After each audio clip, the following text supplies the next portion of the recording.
When someone comes at you strong, fast, or loud, your first instinct is to mirror it. Your body thinks matching their pace keeps you safe. It's like emotional autopilot. They raise their voice, you feel your heart rate rise. They push, you want to push back. They talk over you, you want to talk over them. But reacting like that pulls you into their storm. And once you're in it, you're no longer choosing what you say or how you show up. You're just trying to win or defend. And that's when we say things we regret. The real strength is noticing that pull and not letting it decide for you. Power is not in being louder, it's in being steady. Think about the people you naturally respect. They don't rush. They don't scramble. They don't panic to prove their point. They know who they are before the conversation starts. That's the difference. Matching someone's intensity hands them the steering wheel of your emotions. But holding your own pace, breathing when they're pressing, pausing when they're speeding up, that shows you're not easily moved. It tells your nervous system, we are not in danger. We do not have to fight to exist here. That alone changes your voice, your posture, your words. You become clear instead of heated, and clarity always lands stronger. This doesn't mean you become passive. It means you stay intentional. You can still speak firmly. You can still stand your ground. You're just doing it from solid footing instead of emotional adrenaline. You get to decide the temperature of the conversation. If they come in boiling, you don't have to match that heat. You can respond at room temperature and shift the whole dynamic. Sometimes the most powerful sentence is, I'm not going to go back and forth like this, or I'll talk when we're both calmer. You're not shutting the conversation down. You're setting the tone for it, and tone is everything. Your presence can be the anchor in the room, even when the other person is frustrated, emotional, or trying to dominate the moment. You don't need to impress them, outperform them, or convince them. You just need to stay with yourself. You'll notice your voice comes out slower. Your shoulders drop, your breathing gets deeper, and when you respond, your words are cleaner. That's what makes people listen. Not force, not volume, but steadiness, because steadiness feels safe. And people respond to safe energy even if they don't realize it in the moment.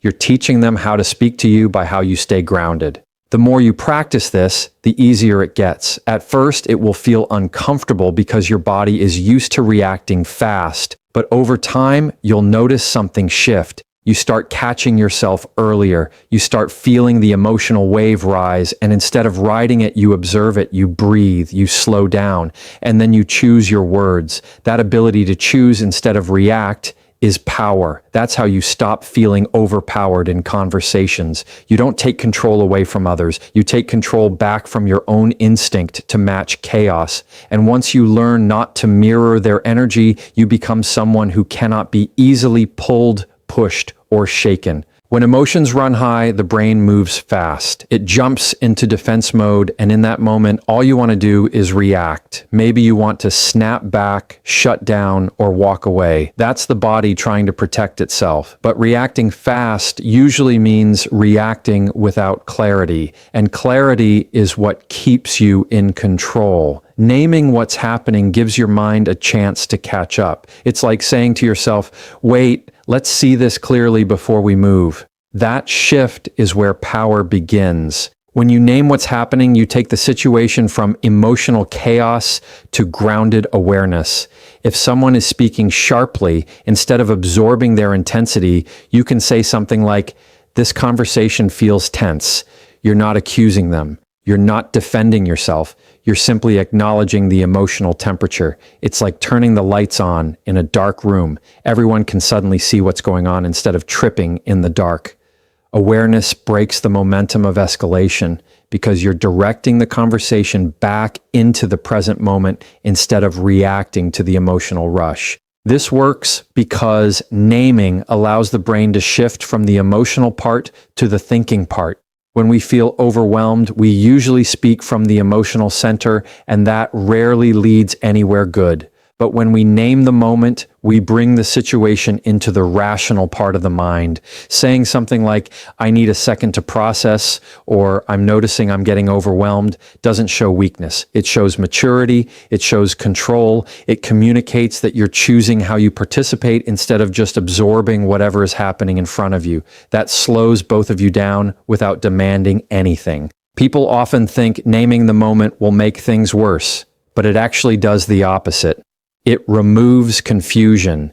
It takes you and the other person out of reaction mode. You're not trying to win. You're not trying to shut them down. You're just clarifying the situation. It's like saying, let's look at this clearly before we continue. And clarity is something people can meet you in. Even if they don't calm down immediately, the tone shifts. The conversation becomes something that can actually be worked with instead of something you're just trying to survive. It also gives you permission to take up space in the moment. A lot of people feel overpowered because they don't believe they're allowed to interrupt the tempo of the conversation. They think they have to keep up, respond instantly, or match the emotion. But you don't. You are allowed to slow everything down. You are allowed to take a breath. You are allowed to pause before speaking. When you name how the conversation feels, you claim your right to participate on your terms. That's how you stop letting the other person set the emotional pace. Over time, this becomes second nature. You start noticing the moment when your chest tightens, when your voice wants to rush, when your mind starts scrambling, and instead of reacting, you name it. I need a moment. This conversation feels loud.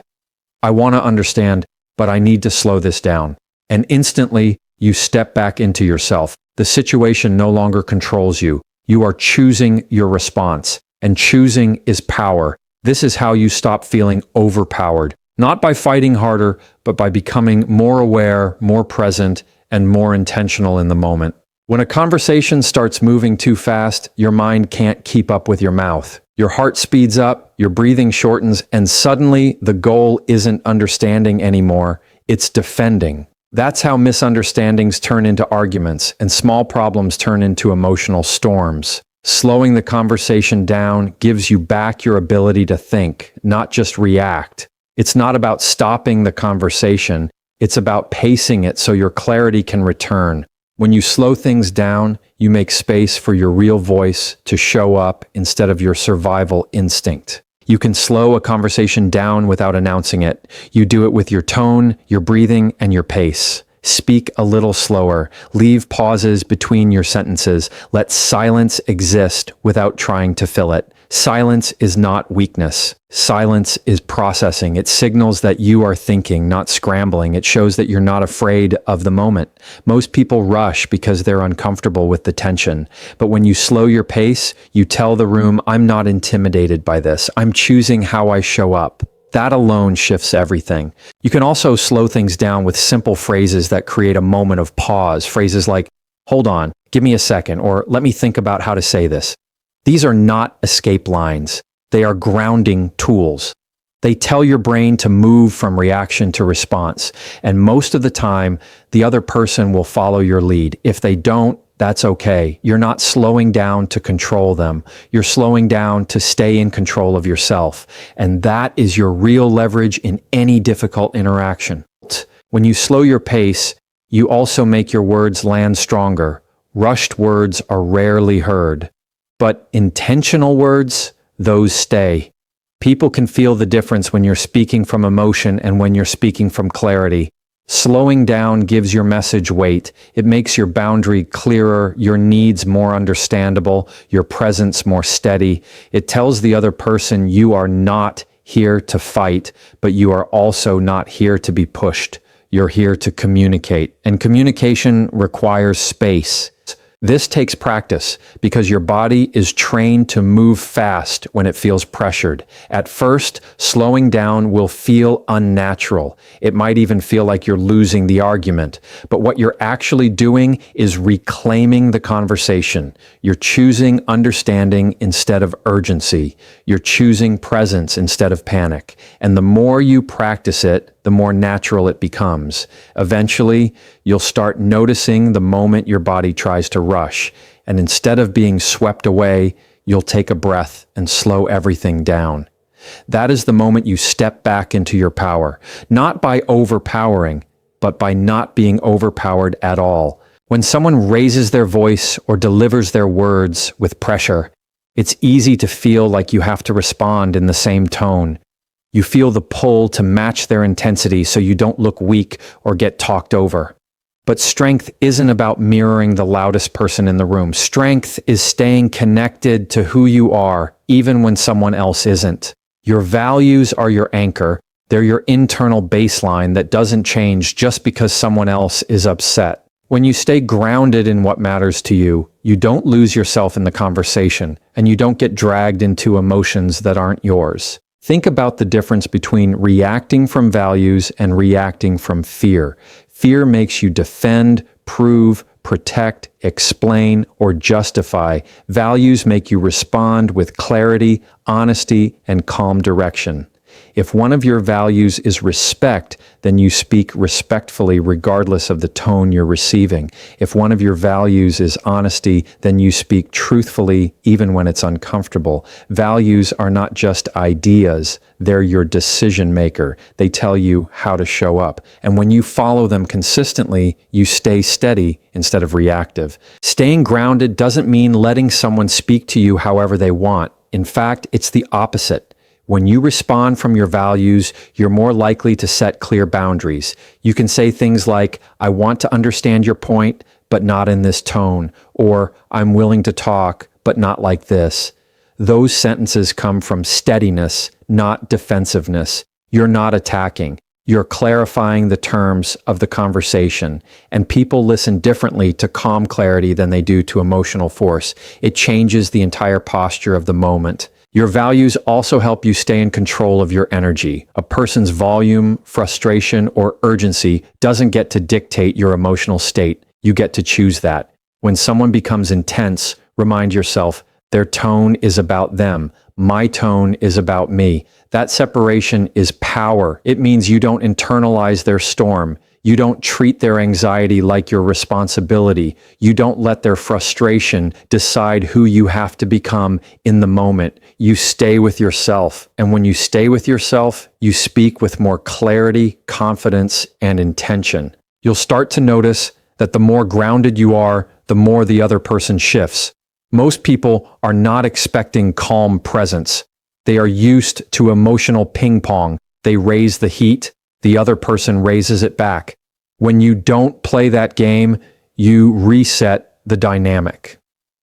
The conversation becomes less about winning or proving and more about understanding. Even if the other person doesn't calm down right away, your steadiness plants something. It shows them a different way to communicate. It shows them a different kind of strength, a quiet strength, a controlled strength. Over time, this becomes a habit. You begin to trust yourself in tense moments because you know you don't have to match what's happening in front of you. You start speaking from who you are instead of how you feel in the moment. That's when you stop being overpowered, not because you push harder, not because you fight louder, but because you stay rooted in what guides you. And when you are rooted, you cannot be moved. The conversation may shift, the tone may rise, emotions may show up, but you remain steady. And that steadiness is your real power. When you react, you're letting the moment decide for you. Your body takes over, your emotions take the lead, and your words come out before you've even had a chance to choose them. That's how regret happens. That's how conversations turn into arguments and misunderstandings turn into distance. Choosing a response means slowing down long enough to understand what's actually happening inside you. It means noticing the tension, noticing the frustration, noticing the urge to defend yourself, and choosing to speak from clarity instead of impulse.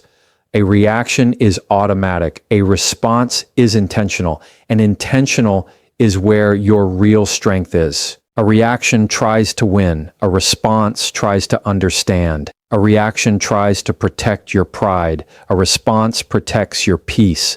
When you respond, you are making the conscious choice to stay in command of your tone, your pacing, and your presence. You're not letting someone else's emotional state become your emotional state. You're not letting their pressure dictate your direction. You're deciding what matters most in the moment. Sometimes what matters most is asking a question instead of giving a defense. Sometimes it's taking a breath instead of snapping back. Sometimes it's saying less instead of saying more. Response is about honoring your clarity, not your impulse. This doesn't mean you stay quiet. It doesn't mean you let things slide. It doesn't mean you minimize your needs. It means you communicate those needs with control, not chaos. You can say, I hear you, but I need to say this clearly. You can say, I'm not going to continue this if we're talking over each other. You can say, I'm open to talking, but not like this. Those are responses. They set direction.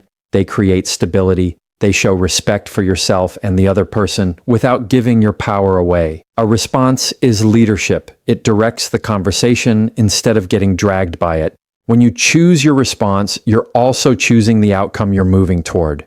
Reactions usually lead to escalation. They make the moment heavier, sharper, and more emotional. But responses lead to resolution, understanding, or clarity.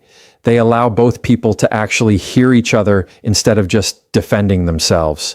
And if the other person is not interested in understanding, responding makes that obvious too.